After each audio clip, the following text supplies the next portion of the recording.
Je n'aime pas les mous. Par-dessus tout, je n'aime pas les gens qui ne respectent pas la parole donnée. Les gens qui font des promesses et qui ne les tiennent pas. Ils n'ont pas d'honneur, ils n'ont pas de loyauté. Ce sont des misérables.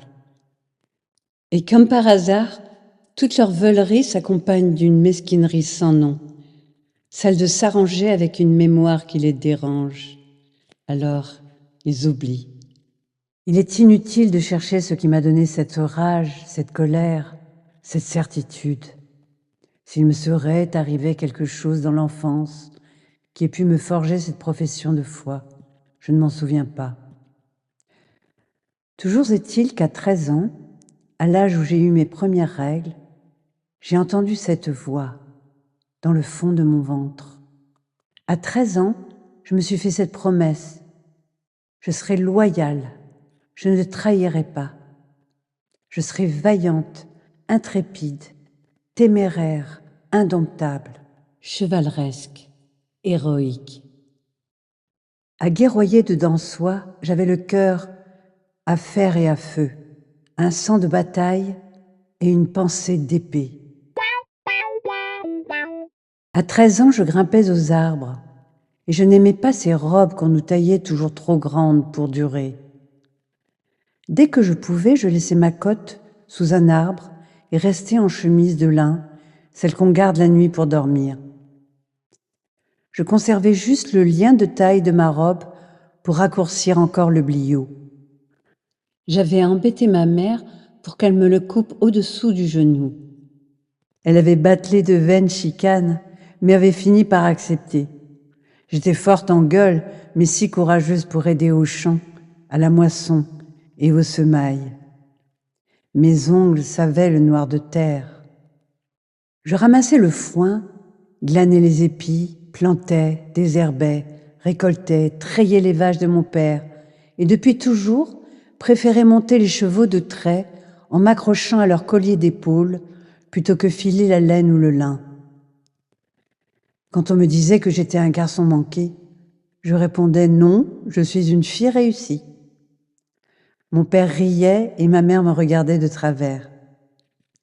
C'était pareil pour mes lubies, ces histoires d'honneur et de loyauté que je professais à qui veut l'entendre. Mon ardeur n'avait d'égal que ma crânerie. Ma témérité, ma ténacité, mon aplomb, ma détermination, mon culot, ma hardiesse, étaient prises en bravade plus souvent qu'en force d'âme. « Ouais, ben, on verra alors que te marieras, disait ma mère.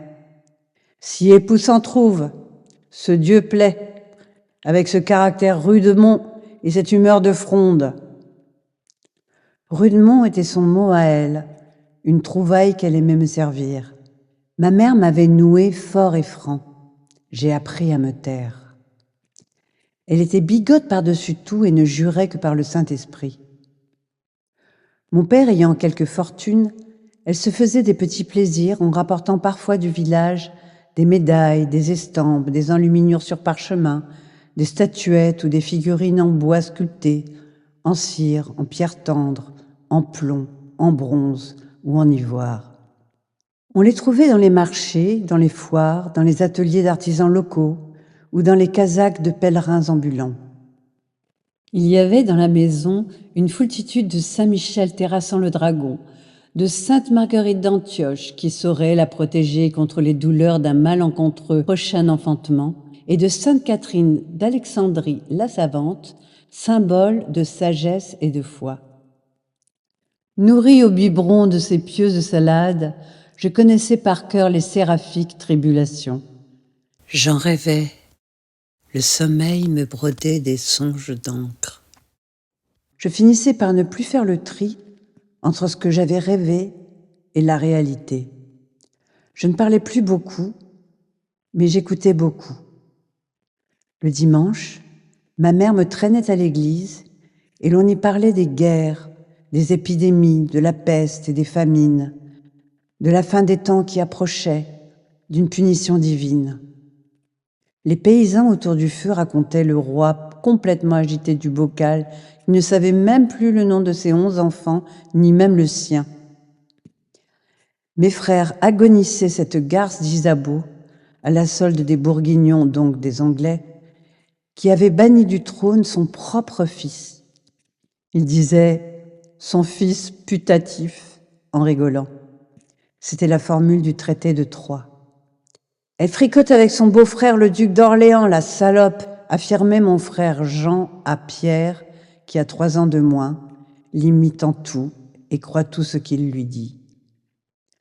Moi, j'ai 7 ans de moins, et je suis moins crédule. J'avais 8 ans quand j'ai entendu parler du traité de Troyes pour la première fois. Je n'y comprenais pas grand-chose, mais je savais bien une chose. Ils étaient tous à la massacrer, parce que c'est une femme, et que nous, les femmes, on doit se taire, pas la ramener. Sinon, on est des garçons manqués. Sur la place du village, des prédicateurs colportent que la France serait perdue par une femme et serait restaurée par une pucelle. Une prophétie vieille de 100 ans. Une vierge viendra du bois, armée de l'épée des anges, et relèvera la couronne abattue. Il y avait aussi les contes que m'avait susurré ma mère le soir à la veillée. Une pucelle viendrait des marches de Lorraine, conduite par Dieu, portant armure. C'est vrai, tout ça m'a tourneboulé le ciboulot, j'avoue. On ne peut pas s'étonner qu'à force, j'ai commencé à tenir à mon pucelage. La terre me connaissait mieux que les hommes. Ce n'est pas que je n'aime pas les garçons, c'est qu'il n'y en a pas un qui me plaise alentour. À part mon oncle Durand-Laxart, le frère de ma mère, mais c'est un vieux, il a au moins 40 ans. Ils disent que j'aimerais bien être un garçon, mais c'est pas vrai, j'adore être une fille. Et j'en ai marre d'être abrouée. Je vais leur montrer, moi, ce que c'est, une vraie femme.